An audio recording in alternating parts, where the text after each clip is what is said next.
Golden Lady.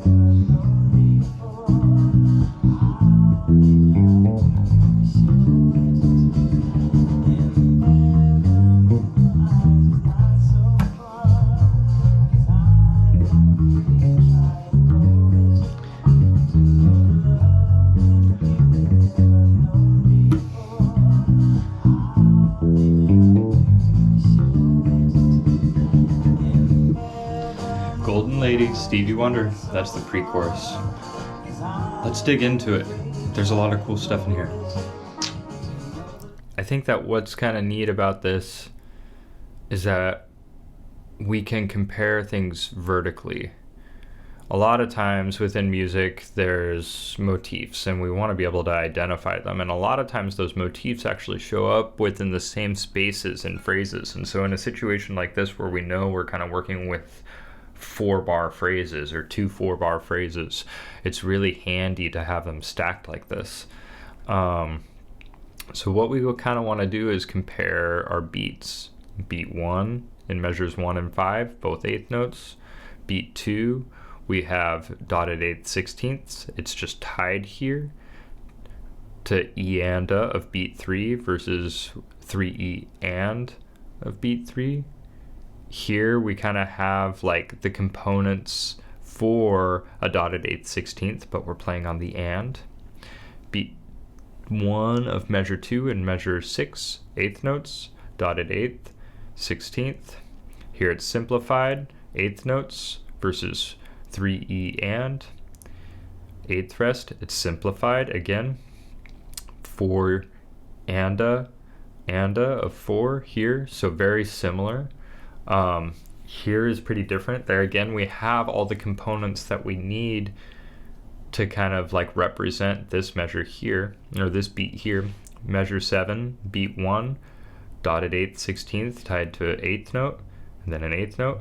Here we have an eighth note, 2 16th notes, and 2 eighth notes on beat 2.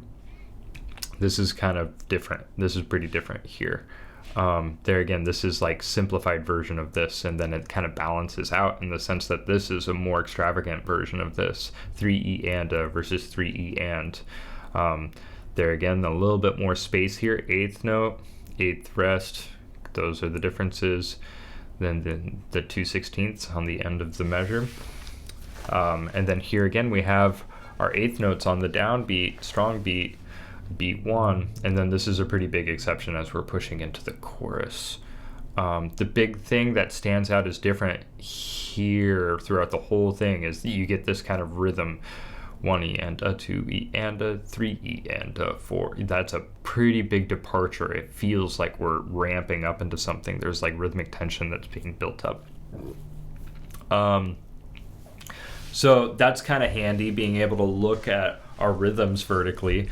The next kind of thing that's worth looking at is thinking about our chord tones. Root, 3rd, 5th, 6th, root. We're going to see a lot of this root, 5th, 6th business. Root, 6, root, walking down to the next root, 6, sharp 5, 5, walking down to the new root, root, 2, walking up to the next root. We can think of this as a root and then go back here and think of this as the 5 and the 6.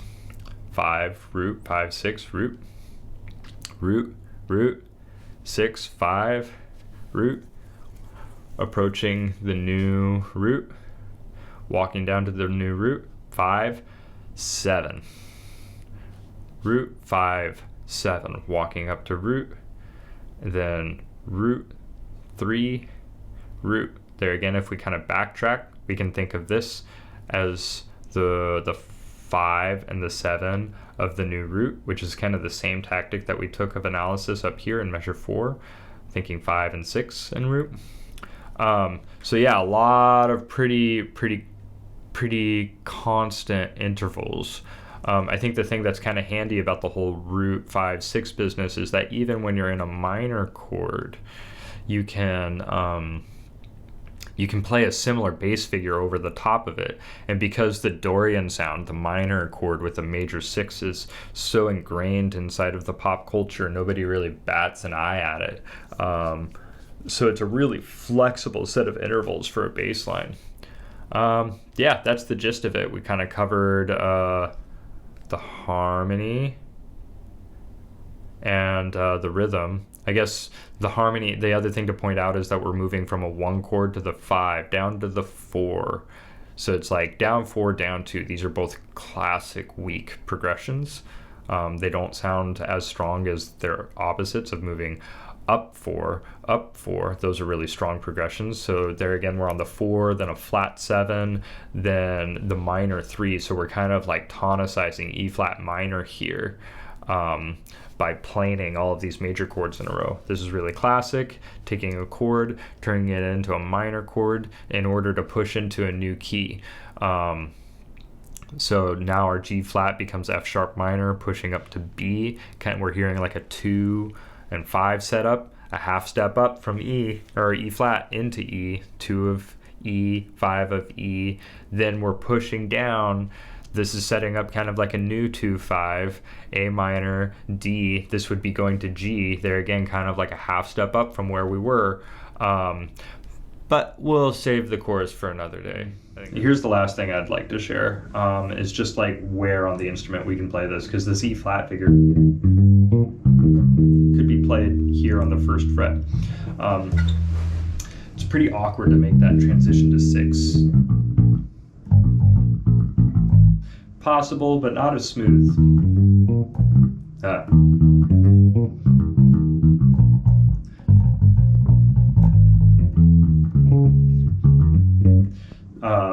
So I kind of see that as making a lot of sense to just be in this domain for a while. Watch this. This is kind of awkward. It's interesting because it's just a chromatic passage.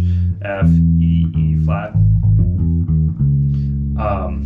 It's really nice to kind of think of that in D flat. It's a really smooth line that applies to A flat well and D flat well.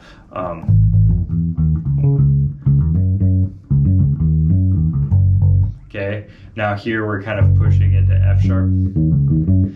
There again, this is another one of those situations where you could probably play that measure 4 in the 1st position, but I find it a little bit smoother to just hang out here.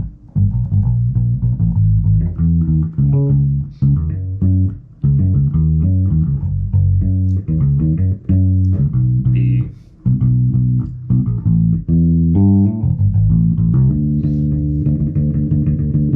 Yep, just kind of like hanging out in the kind of the 2nd position territory until you get into the F sharp minor. 2nd phrase, it shifts into new territory. Yeah, I think that's everything.